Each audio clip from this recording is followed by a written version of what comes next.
Todos aquí tenemos dificultades, todos tenemos cansancio, todos tenemos quehaceres, Señor, planes y propósitos y cosas para hacer, Señor. Pero en estos momentos, Señor, pido que tú quites todo eso para que podamos enfocar en tu preciosa palabra, Señor. Para ver las verdades eternas que hay en tu Biblia, Señor. Para ver lo que, como tú eres, Señor, y qué haces por nosotros y cómo debemos ser. Pido, Señor, que tomes control de ese punto, que tu Espíritu mueva en nuestros corazones, que traiga convicción y crecimiento espiritual, Señor, entendimiento, pero sobre todo que para que podamos poner en práctica las preciosas verdades de tu palabra, Señor. Lo pido todo en el precioso y hermoso nombre de nuestro Señor Jesucristo. Amén. Pueden sentarse. Gracias. Pues el mes pasado empecé esta serie de mensajes sobre historias con verdades eternas. Y pues hoy tenemos el mensaje número 2, la parábola del buen samaritano. Y tengo otro título que no tuve lugar en la pantalla para ponerlo. ¿Cómo se manifiesta la compasión genuina? ¿Cómo se manifiesta la compasión genuina? ¿Quién aquí esta mañana tiene compasión? ¿O estás ya de cero con compasión? ¿Tienes mucha compasión, un poco o nada? Bueno, vamos a ver. ¿Cómo se manifiesta la compasión genuina? Hay muchos chistes sobre San Pedro, ¿sabes? Como portero del cielo, ¿verdad? ¿Habéis escuchado esos chistes? Él está en el cielo y viene alguien y le cuenta, le diga cosas así. Y yo no creo en mi corazón, y por la palabra de Dios, San Pedro no está, el portero no está ahí a la entrada del cielo para nada, para ver qué hace la gente cuando muere. Entonces no está encargado. Pero hay una historia divertida que voy a contar acerca de San Pedro admitiendo personas en las puertas del cielo. Y San Pedro le pregunta a un hombre que aparece, dime, un acto de bondad que hayas cometido durante tu vida. Y el hombre dice, pues una vez vi una pandilla de motociclistas de aspecto muy rudo, feos, acosando a una anciana. Y me acerqué y le di un puñetazo a la pandilla en la nariz. Y San Pedro, wow, preguntó, ¿cuándo pasó esto? ¿En serio? ¿Y cuándo pasó esto? Y el hombre dijo, hace unos 30 segundos. Entonces, ya está. Terminó su vida. Esta historia realmente introduce de manera graciosa la relación entre las buenas obras e ir al cielo que encontramos en la historia que vamos a considerar hoy en nuestra serie sobre historias con verdades eternas. Historias con verdades eternas. Vamos a ver esa relación en un momento. Voy a refrescar vuestra memoria un momento. ¿Qué es una parábola? Una parábola es una historia que enseña una verdad central. Entonces, no es una alegoría donde cada parte de la historia tiene algún significado espiritual. Esto es problemático. Esto nos llevaría a malas interpretaciones, aplicaciones erróneas, incluso hasta las herejías. En las parábolas que Cristo contó, estaba comunicando un principio bíblico, está enfocando una verdad. Y nuestro deber y tarea es descubrir la verdad de cada una de esas parábolas, no el significado de cada elemento de la historia, sino esa verdad esencial. ¿Y qué fue el mensaje en la primera parábola? El primer mensaje vimos, el primer mensaje sobre la parábola del hijo pródigo. Vimos que qué hacer cuando cometemos un error grave y la bondad de Dios como respuesta. Qué bueno es Dios al recibirnos en sus brazos y a pesar de todo lo que hemos hecho. Y hoy veremos lo que se conoce como la parábola del buen samaritano. Y encontramos esta historia muy familiar, todo el mundo lo sabe en Lucas capítulo 10, y se cuenta en respuesta a una pregunta de un maestro de la ley que hizo a Jesús. Y la historia comienza en el versículo 25 He aquí un intérprete de la ley se levantó y dijo para probarle: maestro, ¿haciendo qué cosa heredaré la vida eterna? Pues la pregunta está mal hecha, pero veremos esto un momento. Este intérprete es un experto en la ley, uno que estudia la palabra de Dios, conoce el Antiguo Testamento de Torah, todas las 613 leyes y todo la Mishnah, todos los que los judíos estudian, sabe qué dice el Antiguo Testamento, es un erudito en su enseñanza. Y la pregunta del hombre básicamente es esta: ¿qué tengo que hacer para conseguir un lugar en el cielo? Está preguntando a Jesús, por lo menos a la persona correcta. Y cuando le hizo a Jesús la pregunta sobre la vida eterna, le estaba preguntando cuáles veía Jesús como los requisitos esenciales de la ley. Según la ley, ¿cuáles de esas tengo que hacer para ganar la vida eterna? Y al igual que el joven rico, gobernante de Mateo, que hemos visto en otros días, pues parece que está diciendo: ¿qué bien debo hacer para tener vida eterna? Bien, y podemos imaginar a Jesús sonriendo mientras lanza la pregunta al regazo del intérprete en el versículo 26. Y él le dijo: ¿y qué está escrito en la ley? ¿Cómo lees?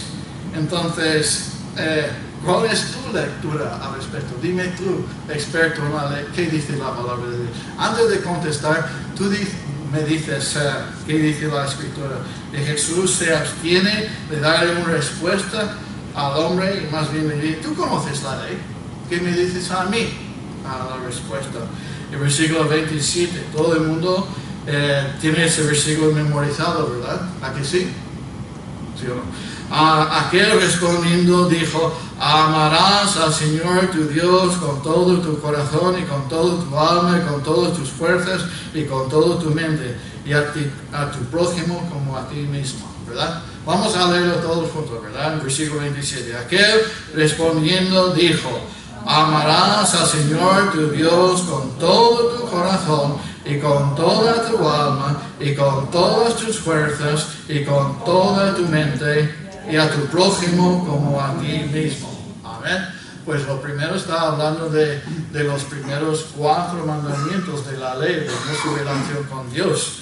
Y pues luego el último, de amar al prójimo, tiene que ver con los 5 a 10 de la ley, de los 10 mandamientos. Y versículo 28, Jesús le dijo: bien has respondido, haz esto y vivirás. Qué bien. Bueno, ya tienes tu respuesta. Jesús responde directamente diciendo que has respondido bien, correctamente, y la pregunta, la palabra traducida aquí, has respondido bien, pues quiere decir correctamente.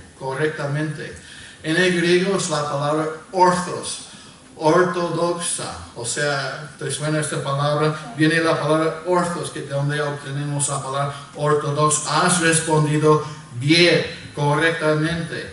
Está bien, tus creencias son ortodoxas, pero ahora trata de hacer lo que tú crees. Entonces, ya sabes qué tienes que hacer, ahora hazlo. ¿Quién puede hacer esto? Bueno, Jesús continúa diciendo: haz esto y vivirás. Ahora, la palabra vivir aquí, tenemos que entender, aquí no está hablando de la vida física, no está hablando de tu físico, aquí no es bios, que indicaría salud o vida biológica, sino que es la palabra zoa, que significa vida plena o significativa. Entonces no está hablando de haz esto y vivirás, no vas a morir, no. Tú tendrás una vida plena, llena, según el plan y propósito de Dios. Y algunos están preocupados por esta respuesta, pero debemos entender que Jesús no está diciendo que este hombre podría ser salvo por guardar la ley. Tenemos que entender esto. Le está recordando al hombre lo que dice la ley. ¿Qué dice la ley? pues amarás al Señor con todas esas cosas. Y la ley requiere no solo que uno la cumpla, sino que la cumpla perfectamente, sin fallar, sin excepción. La ley debe mantenerse sin omisiones ni fallos. Y para ser justificado ante la ley, uno debe ser perfecto. ¿Alguien perfecto aquí?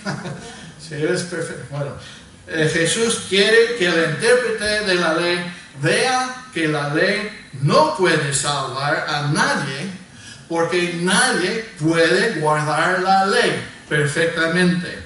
Eso lo sabemos en Romanos capítulo 3. Sabemos que todo lo que la ley dice, lo dice a los que están bajo la ley, para que toda boca se cierre y todo el mundo quede bajo el juicio de Dios, ya que por las obras de la ley ningún ser humano será justificado delante de él, porque por medio de la ley, que es el conocimiento del pecado. Entonces la ley no es para salvarnos, es para mostrar nuestra pecaminosidad, nuestra falta y necesidad de Dios. Amén. ¿Cómo contestarás la pregunta del hombre? ¿Qué obra tienes que hacer para ser salvo? ¿Cómo contestarías? ¿Alguien? Levanta una. ¿Qué obra tienes que hacer? Ninguna. Debe ser la respuesta. La primera palabra que sale de tu boca, ninguna obra. Cristo hizo todo por ti. Amén. Incluso los expertos de la ley, los expertos se equivocan, ¿verdad? Y la salvación se recibe como un regalo por medio de confesión y creencia. Romanos 10:9, que si confesares con tu boca que Jesús es el Señor y creyeres en tu corazón que Dios le levantó de los muertos, serás salvo. Aquí no dice nada de la ley, aquí no dice nada de los 10 mandamientos, porque todos hemos fallado. ¿Algunos de vosotros todavía creéis en lo más profundo de vuestro corazón que hay algo que podéis hacer para ganar la vida eterna? ¿Hay alguien aquí? Quiero hacer una pregunta, una encuesta. Y quiero que todos los que están aquí en este lugar, esta sala, esta mañana, levanten la mano si nunca han quebrantado ni uno de los 10 mandamientos. Entonces, ¿alguien? Pues oímos un segundo. ¿Alguien aquí tan bueno? Bueno, entonces, todos nosotros ya hemos perdido ese camino, esa oportunidad. Tú y yo necesitamos ayuda. Tenemos todos un gran problema. Y la buena noticia es que ni tú ni yo podemos hacer nada para ganar la vida eterna. A pesar de lo que dice la Iglesia Católica y otras sectas, tú no puedes hacer obras suficientes para ganar la salvación, porque tus pecados ya te han eliminado de la justicia de Dios. La buena noticia es que no puedes hacer nada. Jesús lo hizo todo por ti. Qué bien, podemos descansar en esto. No hay nada que hacer para heredar algo. Dice aquí, haciendo qué cosas heredaré la vida eterna. ¿Qué cosas tienes que hacer para heredar algo de tu familia? Nacer. Tienes que nacer en tu familia, ¿verdad? Entonces, la herencia es para los hijos. ¿Quieres heredar la vida eterna? ¿Cómo puedes heredar la vida eterna? Tienes que formar parte de la familia de Dios. Tienes que ser parte, tienes que ser adoptado en la familia del Rey del Universo. No tienes que hacer nada. Mis hijos nacieron en mi familia y Dios mediante van a heredar algo. Entonces, pero no lo han ganado, han nacido en mi familia, que sí. Entonces lo mismo. Ahora bien, este experto de la ley, como buen abogado, para usar ese término, el intérprete, ese experto, abogado del Antiguo Testamento, hizo lo que los buenos abogados hacen también. ¿Y qué es? Buscó un vacío legal, una excepción, alguna laguna, una excepción. La letra pequeña, ¿verdad? Tú has leído la letra pequeña, digamos, el versículo 29. Pero él, queriendo justificarse a sí mismo, dijo a Jesús: ¿y quién es mi prójimo? Donde tenemos amarás al Señor tu Dios con todo tu corazón, con toda tu alma, con todas tus fuerzas, con toda tu mente, y tu prójimo como a ti mismo. Pues esta es una táctica evasiva que todavía se utiliza hoy en día. Defina lo que quieres decir con prójimo. ¿Quién es mi vecino? Entonces, ¿por qué el abogado hizo esta pregunta? Lucas dice que queriendo justificarse a sí mismo, es decir, quería parecer correcto en su relación con Dios. El intérprete se mide con los primeros mandamientos. Yo sí amo a Dios con todo mi corazón, mente y fuerza, pero eso es de prójimo. Eso es de prójimo. Pensó que cumplió con el primero bastante bien, pero de mantener el segundo. ¿Qué quieres decir, Jesús, por prójimo? En otras palabras, él está preguntando: ¿a quién y cuánto tengo que amar? Esa es la pregunta, ¿verdad? ¿A quién y cuánto tengo que amar?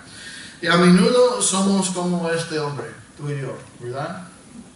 En el sentido que tratamos de reducir los mandamientos de Dios a algo que tú y yo podemos soportar, algo que tú y yo podemos manejar.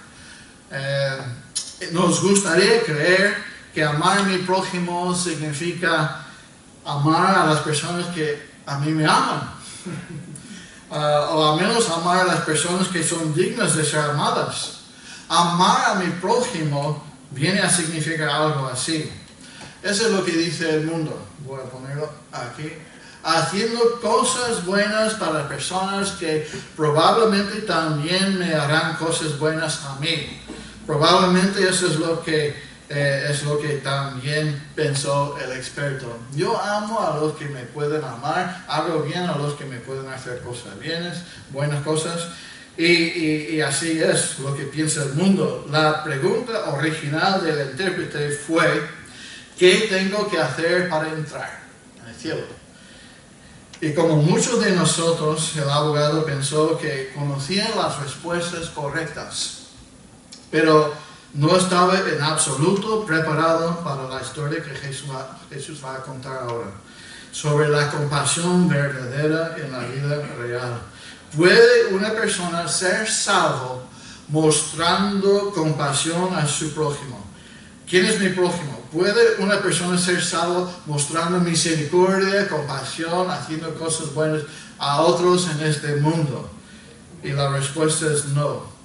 Pero una persona salva que conoce a Dios quiere ser compasivo con los demás. Amén. Una persona salva que conoce a Dios quiere ser compasivo con los demás. Jesús define a prójimo con una historia, pero observa que Jesús no llamó a esta historia una parábola. Dice aquí un intérprete de la ley, y dice aquí en versículo 30, un hombre descendía. No dice que es una parábola, nosotros lo llamamos parábola, pero en ninguna parte de la Biblia pone esto como parábola. ¿Por qué? Por lo que podría basarse en una historia real. Me explico, pudo haber pasado de verdad. ¿Por qué? Porque el viaje de Jerusalén a Jericó era bien conocido por su peligro. Era una bajada de Jerusalén a Jericó de como 1200 metros en altitud, y era muy peligroso, traicionero, debido a muchos lugares donde se escondían los ladrones. Herodes acaba de despedir 40,000 trabajadores del templo, y muchos de ellos fueron a los caminos y los lugares y se convirtieron en ladrones. De hecho, era tan malo que se llamaba el camino de la sangre. Así que esta es una historia muy creíble para quienes estaban escuchando. Y el propósito de esa historia o parábola es mostrar el verdadero amor hacia los demás, manifestado por la compasión. Y si amas a Dios, amarás a tu prójimo. ¿Sí o no? Esa es la segunda parte de lo que dice aquí. ¿Tienes compasión por los perdidos? Me gustó la petición de un hermano que está preocupado por sus compañeros de trabajo, su salud y su salvación. ¿Tienes compasión por los perdidos? ¿Estás preocupado por la gente sin Cristo? ¿Sabes lo que les espera en la eternidad a los que no creen en el Señor? Claro, tenemos muchos problemas y dificultades, y la familia, el jefe, la tienda, lo que sea. Pero todo eso es pasajero. Lo que realmente es tu estado eterno y el estado eterno de esa persona. Jesús en esa historia nos dice 3 cosas sobre la compasión. Cómo amar a nuestro prójimo. Y vamos a ver, la compasión se demuestra sobre la base de la necesidad y no del valor. No del valor. Versículo 30. Respondiendo Jesús dijo: un hombre descendía de Jerusalén a Jericó y cayó en manos de ladrones, los cuales le despojaron y hiriéndole se fueron, dejándole medio muerto.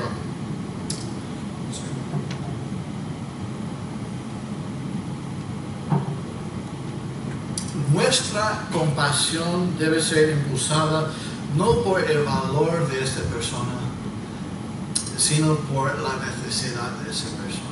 Todos tenemos el mismo valor en los ojos de Dios. Somos criaturas hechos en la imagen y semejanza de Dios. Amén. Todo ser humano en este mundo tiene valor, pero nuestra compasión no debe ser sobre el valor de esa persona, sino por su necesidad. ¿Quién merece tu compasión, a tu parecer? Como podemos decirlo así. Jesús simplemente dice: cierto hombre, no nos da más detalles.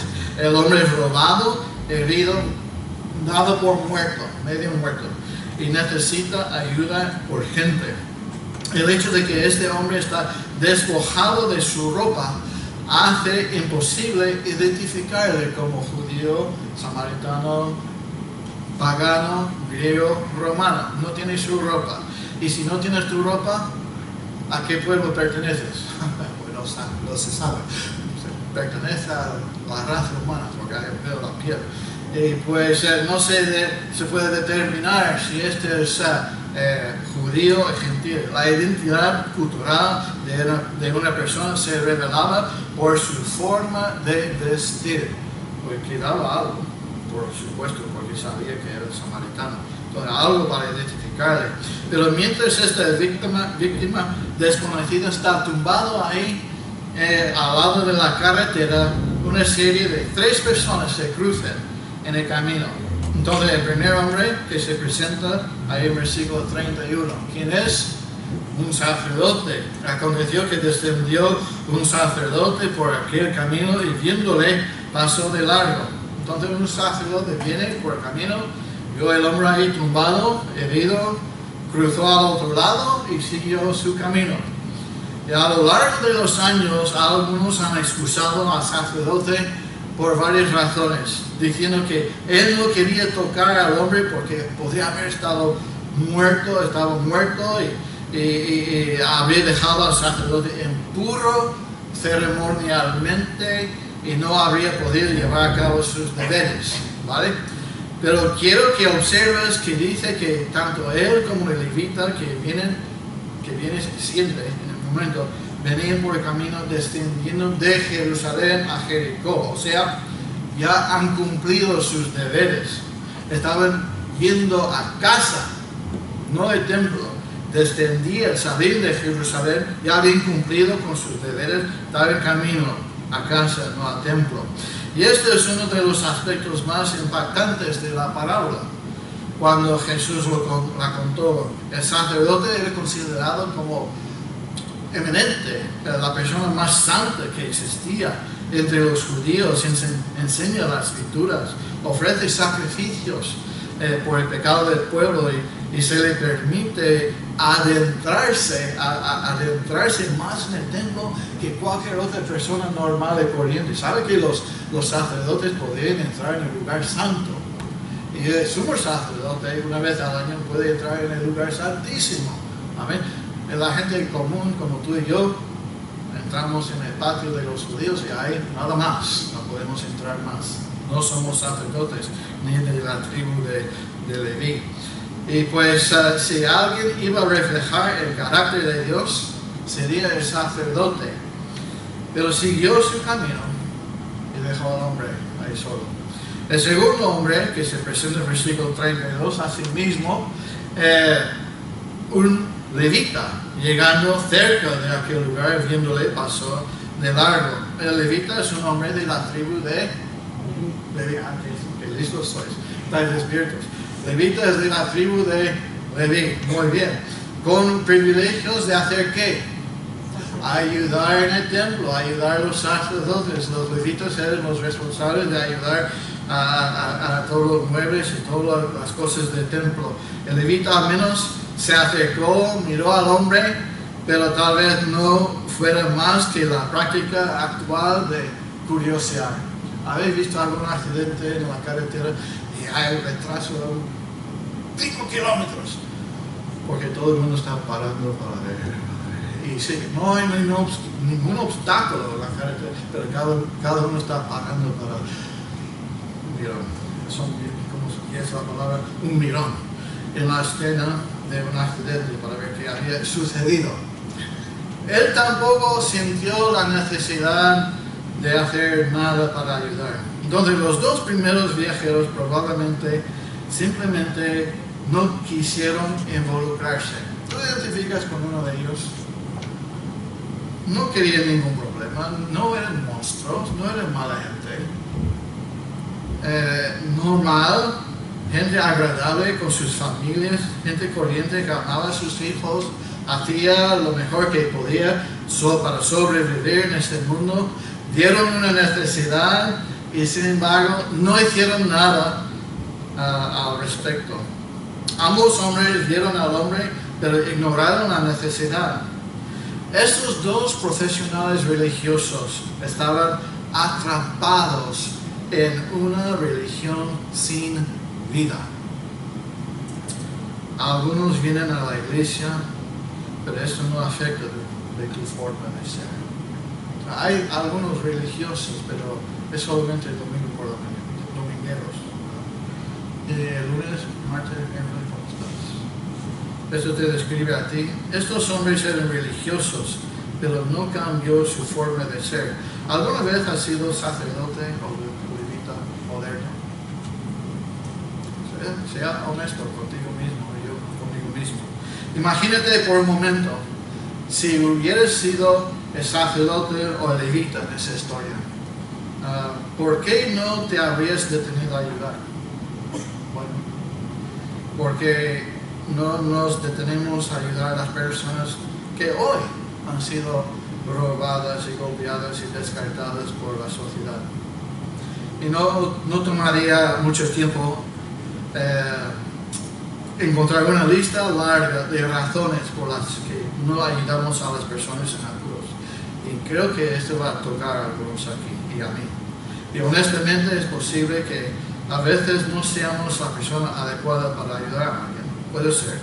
Pero hay aquí algunas cosas que nos decimos a nosotros mismos, ¿vale? Intenté ayudar a alguien así una vez y simplemente se aprovecharon de mí. No sé qué hacer, no sé cómo ayudarlos. Otra excusa. No tengo los recursos para marcar una diferencia en la vida de alguien. Tengo prisa, ¿vale? No tengo tiempo para involucrarme. Si fuera un día soleado de verano, no. Ya tengo suficiente drama propio en mi vida. No puedo darme el lujo de involucrarme en el drama de otra persona. Está por debajo de mi dignidad ayudar a alguien así. Es demasiado peligroso parar. Alguien podría atacarme a mí también, aquí en ese camino. O debería simplemente asumir la responsabilidad de sí mismo. Esa persona está en ese lío porque lo merece, porque no hizo las cosas bien, no estaría en ese lío si asumió la responsabilidad. Si hubiera sabido qué camino es, no hubiera ido por ese camino solo. Podemos decir todas esas cosas. Podemos decir, estoy de camino a la iglesia y no puedo llegar tarde. Entonces, alguien más lo ayudará. ¿Quién aquí se llama alguien más? Alguien se llama alguien más, alguien más lo ayudará. Oraré por él. Pues esa es la respuesta santa, ¿verdad? Oraré por él. Es su culpa que esté en ese lío, ya lo mencioné. Y la gente pensará que soy un tonto si ayudo a esa persona. De todos modos, ya es demasiado tarde, está demasiado perdido para que alguien pueda ayudarlo. Está medio muerto. Entonces, personalmente, tú y yo hemos usado, si no todos, muchas de esas excusas. ¿A que sí? Amén, seamos honestos. Para no detenernos a ayudar a alguien. Y algunas de esas excusas pueden parecer más legítimas que otras, según la ocasión. Y a fin de cuentas, escucha, a fin de cuentas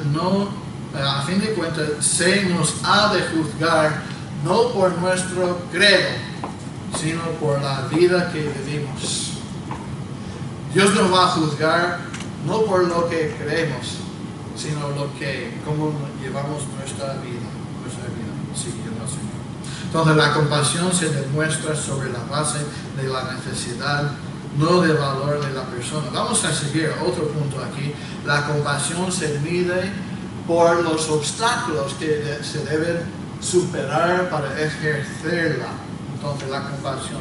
Ahora la historia toma un giro muy inesperado, porque viene aquí en versículo 33 un samaritano que iba de camino, vino cerca de él y viéndole fue movido a misericordia. Ahora, ese sí sabemos que es un samaritano por su forma de vestir, porque el hombre ahí en el suelo no sabemos de quién es. Y dado el odio mutuo entre judíos y samaritanos, ¿te acuerdas de los apóstoles que algunos de los apóstoles querían mandar fuego y relámpagos sobre los samaritanos? Pues este es lo mismo. Habría sido más probable haber esperado que el samaritano acabara con ese hombre. Ese es judío, lo merece, puede terminar. Bueno, es posible. Y si el herido estuviera consciente, probablemente habría rechazado la ayuda del samaritano. Asqueroso, pagano, no me toques. Ese fue así los samaritanos judíos, sin importar cuán buenas fueran sus intenciones. Hoy llamamos esta historia la palabra del buen samaritano. La frase buen samaritano no existía en el lenguaje judío. No existió tal cosa, buen samaritano.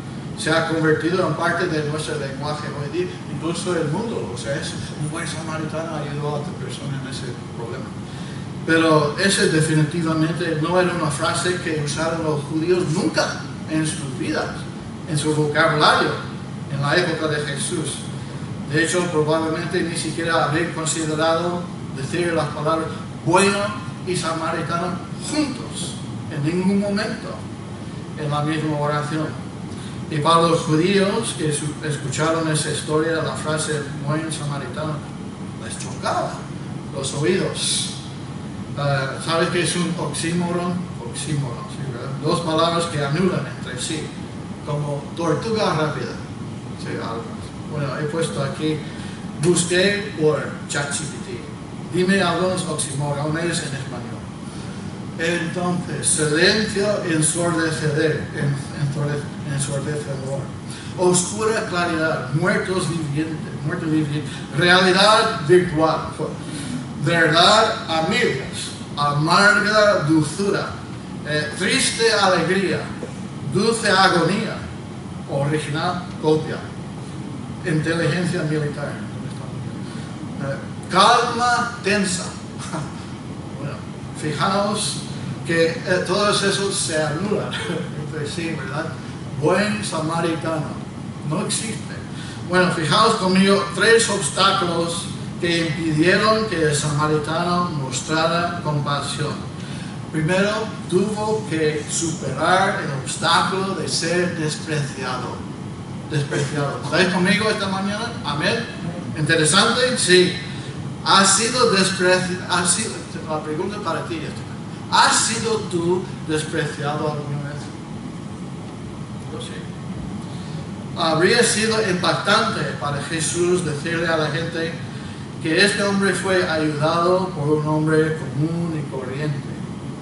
Pero ni siquiera se trata de un judío ayudando a otro judío, sino más bien un samaritano ayudando a un judío que había sido ignorado por sus propios compañeros o su propio pueblo. Y no hay una razón lógica para que el samaritano haga esto.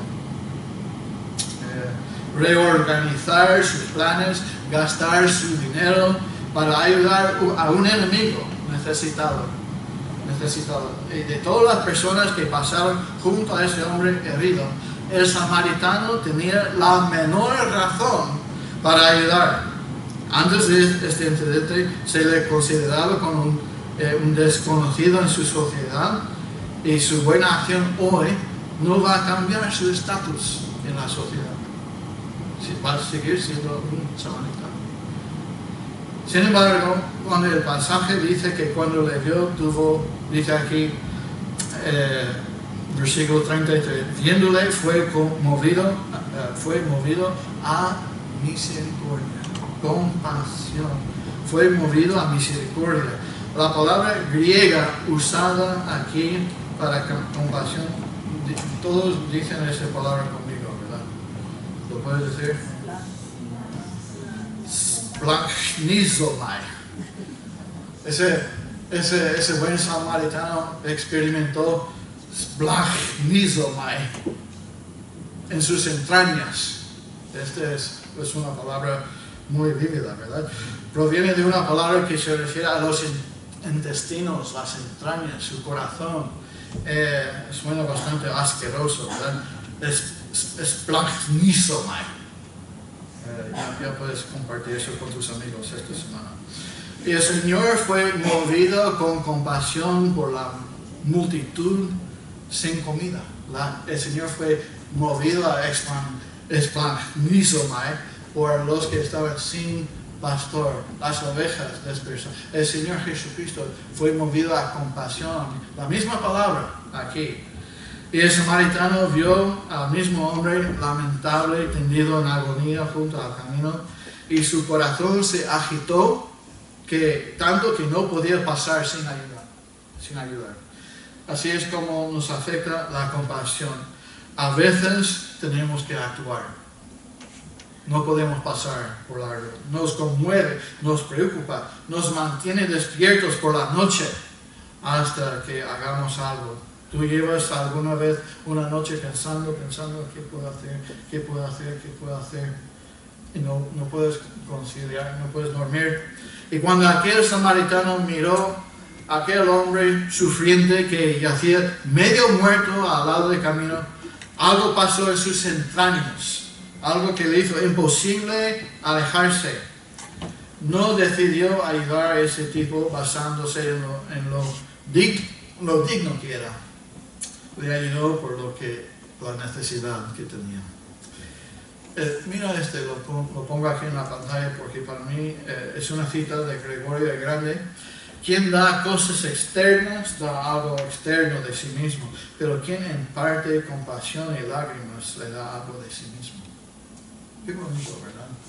Tú puedes dar dinero, puedes dar muebles, ropa, tú puedes dar cosas, pero el que da compasión y lágrimas, ese sale de ti. Entonces el versículo 34, acercándose, vendó sus heridas, echándoles aceite y vino, y poniéndole en su cabalgadura, lo llevó a mesón y cuidó de él. No pasó al otro lado, se dirigió hacia el hombre herido. Y debes acercarte a las personas para expresar compasión a fin de construir relaciones. ¿Dónde está mi reloj? Entonces, compasión a fin de construir relaciones. No es algo que sucede místicamente. Requiere un esfuerzo concentrado. Muchas veces no es conveniente. Pero no quiero que olviden que el samaritano se acerca a alguien que, si estuviera consciente, lo despreciaría. Enemigos. Alguien que sin duda no haría lo mismo por él si las situaciones fueran al revés. Pero el samaritano sí lo hizo. Superó ese obstáculo de ser despreciado. También superó el obstáculo de la posibilidad de ser incomprendido. En cada uno de sus actos demostró compasión al responder de manera práctica, oportuna y desinteresada. Lo montó, ¿sabe lo que hizo? Lo montó en su propio asno, que significa que el samaritano anduvo. Pero debes recordar que su acto de colocar este hombre en su asno y conducirlo por el camino hacia una posada estaba abierta a malas interpretaciones. Un samaritano que transportara a una víctima judía de un robo, eso me da gracia, sería el equivalente a un indio que cabalgara hacia el fuerte fronterizo con un soldado al que le hubiera cortado el cuello cabelludo en su caballo. Entonces, un samaritano está llevando a un judío medio muerto. Probablemente nunca tendría la oportunidad de contar lo que habría sucedido realmente. Entonces, los malos pensamientos de la gente. Tuvo que superar el obstáculo de la posibilidad de ser incomprendido por sus actos. Luego, superar el obstáculo de las molestias personales. Es importante reconocer que se tomó el tiempo para cuidarlo. Él tenía su vida, sus responsabilidades, estaba yendo a un sitio. Quizás no podamos ayudar a todos en todos los lugares, pero podemos ayudar en algún lugar y a algunos. Tratar de hacer un trabajo de servicio significativo a algunos. Entonces, el trabajo del samaritano no se limitó simplemente a ayudar al hombre, transportarlo al mesón. Dice en el versículo 35, otro día al partir sacó 2 denarios y los dio al mesonero, le dijo, cuídamele y todo lo que gastes de más que te lo pagaré cuando regrese. Entonces, dado que los viajeros generalmente no llevaban vendas, es posible que el hombre tuvo que romper su propia ropa para vendar ese hombre. El aceite y el vino que usó para tratar las heridas, era de sus propios alimentos, sus necesidades. En lugar, este hombre realmente hizo un esfuerzo adicional. Lo llevó a un mesón, una posada, y se encargó de que el mesonero cuidara de la víctima en recuperación. También dio dinero, prometió que cuando regrese, pues reembolsaría completamente todo lo que gaste. ¿Quién hace esto? Dejó dinero. No puso límites al mesonero. Lo que gastes, pues lo pagaré. O sea, ese samaritano era conocido por el mesonero, podemos pensar. Tenía una línea de crédito, era un hombre de integridad y el mesonero sabía que era el hombre de su palabra. Vamos a decirlo así. No hay nada más que el samaritano pudiera haber hecho para mostrar su compasión por ese hombre. Entonces la compasión se mide por los obstáculos que hay que superar para ejercerla. Y para terminar, nuestra compasión demuestra nuestra relación con Dios. ¿A qué sí? Versículo 36. ¿Quién pues de estos 3 te parecen que fue el prójimo, del que cayó en manos de los ladrones? Entonces, Jesucristo, a contar esa historia final, le hace al intérprete de la ley una pregunta. ¿Quién? ¿Cuál de esos tres llegó a ser prójimo del hombre que cae en manos de los ladrones? Y el intérprete casi se ahoga con sus palabras. Ni siquiera pronunciar la palabra samaritana. ¿Qué dice? El que usó de misericordia. ¿Te has fijado? Ni siquiera. Podría decir samaritano. 37. Ve y haz tú lo mismo.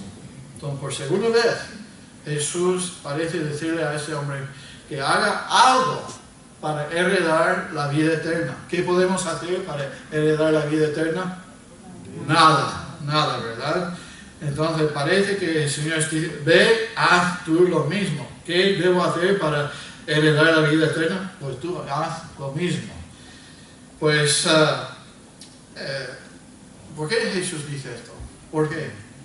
Porque se da cuenta Jesús de que este hombre no recurriría a él en busca de la salvación hasta que abandone su dependencia de sí mismo, de hacer algo para ganarse la vida.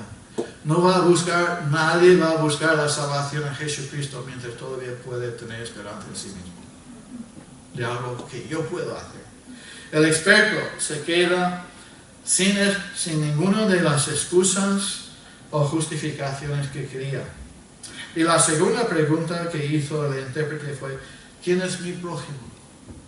Y la pregunta se había vuelto hacia él, y ahora no es quién es mi prójimo, sino qué clase de prójimo soy yo. ¿Qué clase de prójimo soy yo? En Juan capítulo 3, 1 Juan 3, dice, en esto hemos conocido el amor, en que Él puso su vida por nosotros. También nosotros debemos poner nuestras vidas por los hermanos. Pero el que tiene bienes de este mundo y ve a su hermano tener necesidad y cierra contra él su corazón, ¿cómo mora el amor de Dios en él? Hijitos míos, no amemos de palabra ni de lengua, sino de hecho y verdad. ¿Sabes que ese versículo tiene un significado especial para mí? Cuando estuve en la universidad, vivía en, ¿cómo se llaman los dormitorios? Los dormitorios de la universidad. Una habitación ahí en la universidad. Y mi compañero de habitación vio una vez que mis zapatos tenían agujeros ahí abajo. Estaba con agujeros. Entonces me compró unos zapatos, ni siquiera me acuerdo su nombre, pero nunca voy a olvidar lo que hizo. Me compró zapatos y me dice, el que tiene bienes de este mundo y ve a su hermano tener necesidad y cierra contra él su corazón, ¿cómo mora el amor de Dios en él? Ese me quedó grabado para siempre. Santiago, en sus principios prácticos para vivir la vida cristiana, dice algo similar. Y si un hermano o una hermana están desnudos y tienen necesidad de mantenimiento de cada día, y a alguno de vosotros les dice, id en paz, calentados y saciados, pero no les dais las cosas que son necesarias para el cuerpo, ¿de qué aprovecha? Así también la fe, si no tiene obras, está muerta en sí misma. Entonces, la compasión demuestra si tenemos una relación con Dios. La compasión demuestra si tienes una relación con Dios. En esa historia, voy a terminar, yo sé que es un poco largo, pero estamos en la conclusión. En esa historia Jesús está separando a las personas que tienen una relación real con Dios y los que son meramente religiosos. Ya hemos visto lo que los religiosos hacen. Vimos lo que ellos pasan de largo. Este hombre magullado y maltratado al lado del camino, y las personas con su religión no hacen nada. Siguieron caminando. De hecho, cruzaron la calle y siguieron. El punto de la parábola del Señor es poderoso. ¿Y qué es el punto? Amar a mi prójimo no es simplemente una buena idea o un comportamiento socialmente apropiado. Es una evidencia de mi relación con Dios. Nuestra relación con Dios es inseparable de nuestra relación con las personas en nuestras vidas.